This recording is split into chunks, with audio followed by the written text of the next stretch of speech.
Chachamim ont institué de se prosterner pendant la Hamida. Alors il y a deux brachot, au début et à la fin desquels il faut se prosterner. Comment s'appellent ces brachot? Avot et Hoda'a. Qu'est-ce que c'est que Avot? C'est Elokeinu veloke avotenu. Eloke Avraham, Eloke Yitzhak, Eloke Yaakov. Baruch ata Hashem magen Avraham. Alors au début de cette bracha, lorsqu'on a commencé la Hamida, il faut se prosterner. Également, à la fin de cette première bracha, lorsqu'on arrive à Baruch ata Hashem magen Avraham. Et Hoda'a, c'est Modim. Lorsqu'on dit Modim, on se prosterne. Et à la fin de Modim, c'est-à-dire Baruch ata Hashem Hatov Shimcha Ulcha Na'el Eodot, il faut se prosterner à nouveau. Comment est-ce qu'on se prosterne et comment est-ce qu'on se relève? À quel moment faut-il le faire? Lorsqu'on dit Baruch, nous dit le Shulchan Aruch, Baruch ata Hashem, dès qu'on dit Baruch, il faut en une seule fois se plier, se courber, se pencher. Comment on se penche? On doit courber à la fois la tête et la colonne vertébrale. On baisse la tête comme un hameçon. Halachof ka egmon rosho. Baisser sa tête comme un hameçon. Et aussi son dos. Hachit pakeku kol choliot shebashidra. Jusqu'à ce que les vertèbres apparaissent dans le dos. Mais il ne faut pas se prosterner de trop. Jusqu'à ce que sa bouche atteigne sa ceinture. C'est-à-dire le bonhomme presque qui se plie en quatre. Non, c'est de la ga'ava, c'est de l'orgueil. Il doit faire ce que Chachamim lui ont demandé de faire. Au début de la bracha et à la fin de la bracha. Quand est-ce qu'il se relève? Quand il dit le nom de Hachem. Hachem Zokef Kefufim. Hachem Zokef Kefufim. Traduction, Dieu redresse les courbés.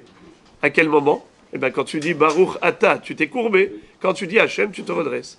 Hachem Zokef Kefufim. Et comment est-ce qu'on se relève? En deux temps. Lorsqu'on se plie en une seule fois, pour s'empresser de faire la mitzvah, s'empresser de se prosterner devant Hachem. Mais lorsqu'on se relève, d'abord on relève la tête et ensuite le dos. Dans le sens où, comme un serpent, Kehivya, comme Kshu Korea, Bemehirut, Beparamahat, ou Kshu Zokef Benahat, Rosho Tehila, Ve'acharkar Gufo. Il relève d'abord la tête et ensuite le corps. Et pourquoi est-ce qu'il fait ça comme ça? Shelo tehe alav kemasoy. Le Shulchan Aruch nous dit, pour montrer que ce n'est pas difficile pour nous de nous prosterner devant Hachem. On n'a pas le droit de rajouter au-delà de cette takana de Chachamim. Quelqu'un qui voudrait, au début de chaque bracha et à la fin de chaque bracha, se prosterner, c'est assour. Premièrement, c'est de la ga'ava. Deuxièmement, c'est montrer qu'il fait ce qu'il veut. Il ne suit pas la takana de Chachamim. Par contre, quand est-ce que c'est permis de se prosterner, bien que Chachamim ne l'ait pas imposé? C'est entre le début et la fin de la bracha. Les Chachamim, on voit qu'ils ont institué dans 4 endroits, au début et à la fin de la première bracha, au début et à la fin de Modim. On voit qu'ils ont institué au début et à la fin. Mais au milieu, à aucun moment ils l'ont institué. Donc quelqu'un qui le ferait, ça ne s'appelle pas aller à l'encontre des Chachamim. Ça ne s'appelle pas qu'il rajoute au-delà de ce que les Chachamim ont fait. Quel est le dîme pour un zaken, quelqu'un qui est vieux, qui a du mal à faire des mouvements? Alors ça suffit qu'il baisse la tête. En baissant la tête, il a déjà montré qu'il veut se prosterner, seulement ça lui est difficile. À la fin de la Hamida, on fait Osé Shalom, et à ce moment-là également, on se prosterne. Et on fait les 3 pas en marchant à reculons. Akev Betzad Guldal, pas besoin de faire des pas de géant, juste le Akev, le talon, à côté, parallèlement au Agoudal. Agoudal, c'est l'orteil, le gros orteil, le pouce. Akev Betzad Guldal, il fait ça 3 fois. Et qu'est-ce qu'il fait ensuite? En étant prosterné. Quand il a fait ces 3 pas, il les a fait quand il était prosterné. Et là, il se tourne à gauche. Osé Shalom Imromav.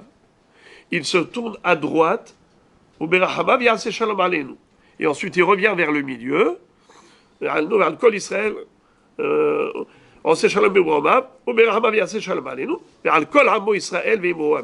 et c'est comme ça qu'il se sépare, c'est-à-dire qu'il s'éloigne de devant la Shekhinah.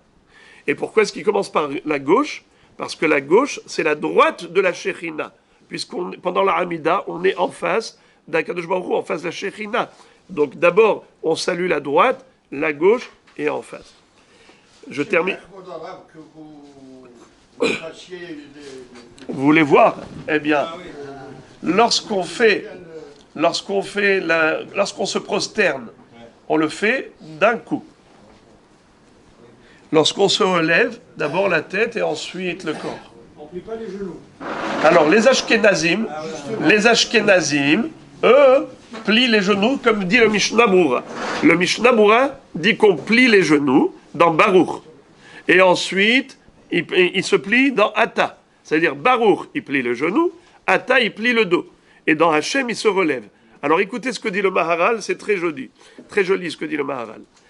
Maharal dit que cette position de se prosterner de cette manière en pliant les genoux et le dos et la tête, à quoi cela correspond? À la position du fœtus dans le ventre de sa mère. Le bébé, il est plié. Et il a donc il est complètement plié exactement de cette manière. Genoux pliés et la tête entre les genoux et le dos complètement courbé. À quoi cela correspond? À la sensation d'impuissance. Le bébé, comment est-ce qu'il se nourrit? Est-ce qu'il peut aller à Supersal ou à Rami Lévi pour acheter à manger? Non, il attend que maman lui donne à manger et à boire par le cordon ombilical. Étant donné qu'il est entièrement dépendant de sa mère, il est dans un état d'impuissance qui se traduit par cette position. Quelqu'un qui montre que, par exemple, on est devant un roi, et il a besoin d'une délivrance, qu'est-ce qu'il fait? Il se prosterne devant le roi. Il se jette devant le roi, comme pour dire, moi je n'ai aucune force. La silhouette droite, c'est symbole de puissance humaine. Lorsqu'on se penche, on se courbe, ça veut dire en fait, je reconnais que je n'ai aucune force et je suis soumis à toi, à Kadosh Baruch Hu. Donc c'est comme ça qu'on commence la Hamida. On commence la Hamida avec ce sentiment que l'on exprime par cette soumission à Hachem. On est entièrement dépendant, on n'a rien sans toi. On n'est rien sans toi et on n'a rien sans toi. Et à la fin, Modim anachnu lach she'ata hu Hashem Elokeinu. Il y a dans Modim deux langages qui sont employés, qui sont des homonymes, mais qui veulent dire autre chose. Modim et nodelecha. Modim anachnu lach she'ata hu Hashem Elokeinu. Ça ne veut pas dire merci. On reconnaît que tu es Dieu. Modim anachnu lach she'ata hu Hashem Elokeinu. On reconnaît que tu es l'Éternel notre Dieu. Mais ensuite, on continue en disant, les Dorvador, nodelecha unesaper teilatecha. On te remerciera et on chantera tes louanges. Al nisecha venifleotecha vetovotecha, pour tous les miracles, les prodiges et les bienfaits que tu réalises en notre faveur. Donc, en effet, la Hoda'a, elle est, d'ailleurs, c'est très important de savoir que même en français, c'est pareil. La reconnaissance, c'est un homonyme, reconnaissance et reconnaissance. Une reconnaissance de dette. C'est quelqu'un qui reconnaît une réalité. Une gratitude, c'est aussi reconnaissance. Et les deux verbes sont utilisés pour désigner soit reconnaissance de dette, soit gratitude. Pareil, dans la Hoda'a, Hoda'at Ba'aldin, quelqu'un qui a emprunté de l'argent, il est modé, il reconnaît. Et aussi quelqu'un qui remercie, il est modé. Modé ani lefanera, todaraba.